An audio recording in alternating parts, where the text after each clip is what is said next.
Imagine you have a phone that's been buzzing all night long. Not loud, just quietly in the background, notification after notification, and you had it on silent. In the morning, you pick it up, 47 unread messages. Your body did the exact same thing while you were sleeping. Cortisol sent a message, progesterone sent a message, your thyroid sent a message, and you woke up without having read a single one. That's not laziness. That's not weakness. That's a phone that nobody taught you how to check. And today, we're going to learn how to read those messages together. Because here's what I know about the women in this community. You are not lazy. You are not dramatic.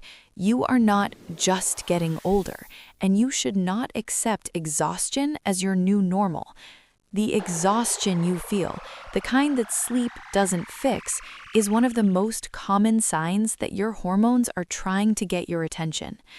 Today, we're covering 3 reasons why that happens, 3 hormonal conversations your body is trying to have with you every single morning.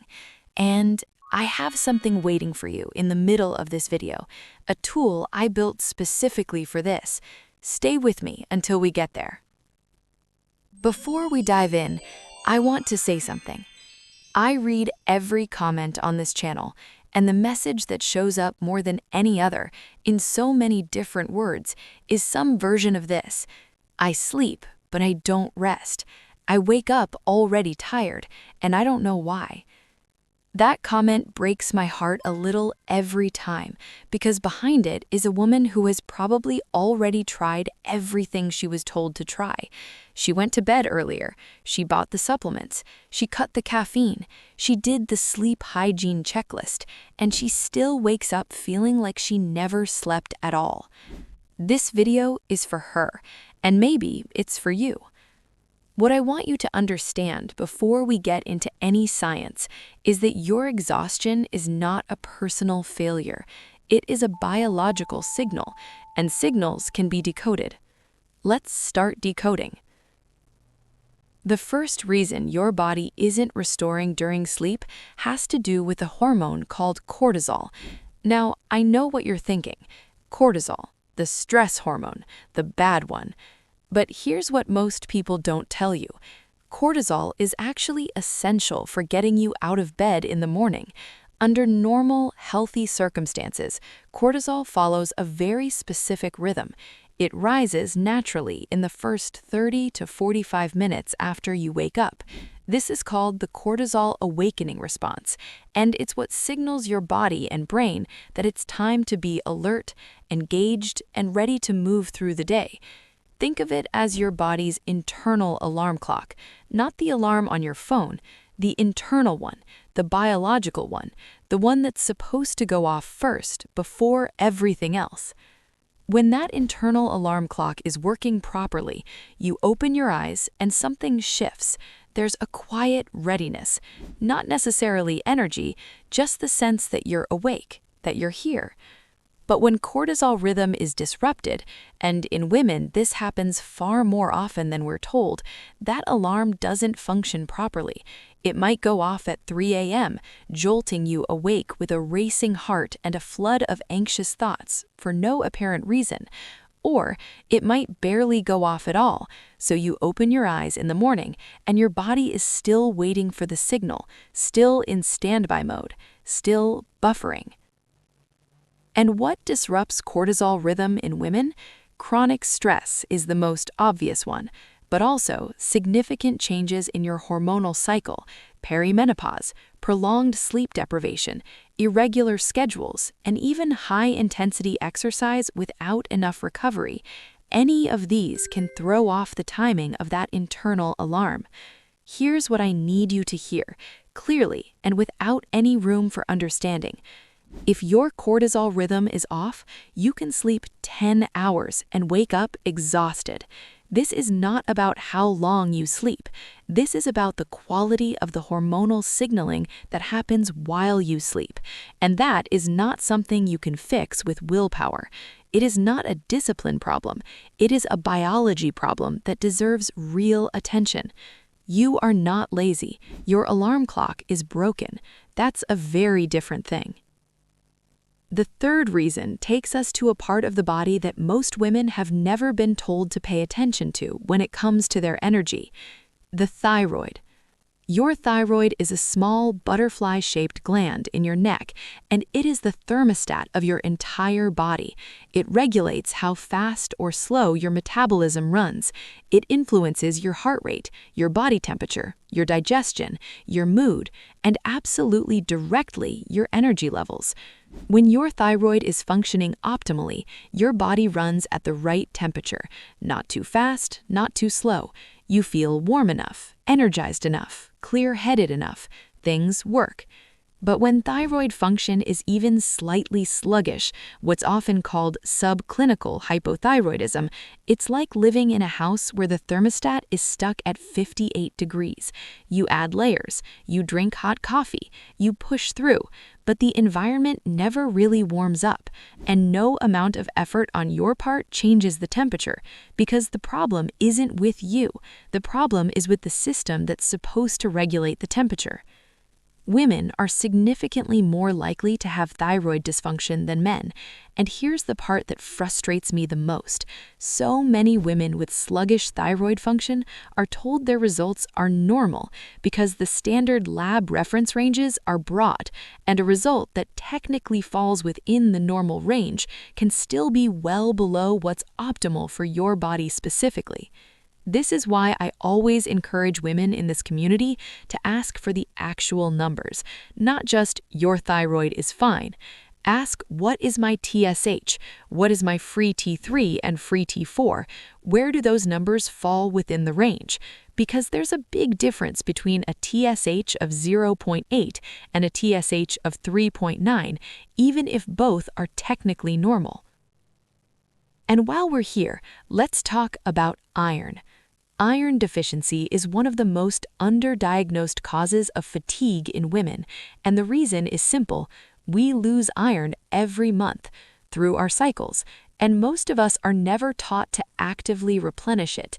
Low iron means your blood literally carries less oxygen to your cells. Less oxygen means less energy, not metaphorically, literally. You are running on less fuel than your body needs to function well. If you're exhausted and your sleep is technically fine, please, at your next blood test, ask for ferritin, not just hemoglobin. Ferritin is the stored form of iron, and it drops before hemoglobin does. A ferritin level that comes back as normal on a lab result might be a 12, and for many women, that's simply not enough to feel well. Fix the fuel, fix the feeling. Okay. I promised you something in the middle of this video, and here it is. I know how overwhelming it can feel to hear all of this: cortisol rhythms, thyroid panels, ferritin levels, when you're already exhausted and you just want someone to tell you what to do. So I built something for you. It's called the Hormone Energy Tracker. It's a simple one-page weekly log where you note your energy level, your sleep quality, and your mood every day for 4 weeks. That's it, 1 minute a day. At the end of 4 weeks, you'll start to see a pattern: when the exhaustion peaks, what comes before it, what seems to help. And that pattern is the beginning of understanding your own body's language. It is completely free. It's my thank you for being here, for asking the questions that most people are too tired or too dismissed to keep asking. The link is in the description below. Go get it after this video. And now, let's talk about the third reason. The third reason you wake up tired even after sleeping is the one that I think is the most misunderstood, and it has to do with a hormone called progesterone.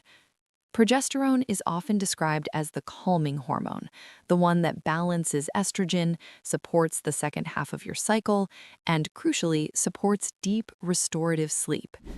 Here's how it works. Progesterone has a mild sedative effect on the nervous system. It interacts with GABA receptors in the brain, the same receptors that anti-anxiety medications target, and it creates a sense of quiet, of safety, of stillness that allows the body to move into the deeper stages of sleep, the stages where actual restoration happens. When progesterone is at healthy levels, which it typically is during the middle of your cycle, in your 20s and early 30s, sleep tends to feel deeper, more restorative. You go to bed, you fall asleep, and you actually wake up feeling like you slept. But progesterone naturally declines. It drops significantly in the second half of your cycle, in the week or two before your period. It drops after childbirth. It begins a longer, more gradual decline in your late 30s and into perimenopause. And every time progesterone drops, the quality of your sleep changes, not necessarily the duration, but the depth. I want you to think of it this way. Imagine you need to charge your phone overnight. You plug it in and it charges, but the cable has a loose connection. It keeps connecting and disconnecting throughout the night. In the morning, you pick it up and the screen shows 14%. That is what sleeping with low progesterone can feel like. You were plugged in all night, you did everything right, but the connection kept breaking and the battery barely charged. You didn't fail to sleep. Your system didn't have what it needed to restore properly. This is why so many women in perimenopause, or even just in the week before their period, report waking up at 3 or 4 a.m., unable to fall back asleep, not because anything is wrong with their habits, because their progesterone has dropped, their GABA receptors are less supported, and their nervous system can't stay in the quiet place long enough to complete the sleep cycle. And here's what I want you to take away from this. If your sleep changes throughout your month, if you sleep better in some weeks and worse in others, that is not random. That is your hormonal system expressing itself through your sleep. You are not broken. You are cycling, and cycling can be understood and worked with. So, now that you understand the 3 conversations your body is trying to have with you every morning, let's talk about what you can actually do.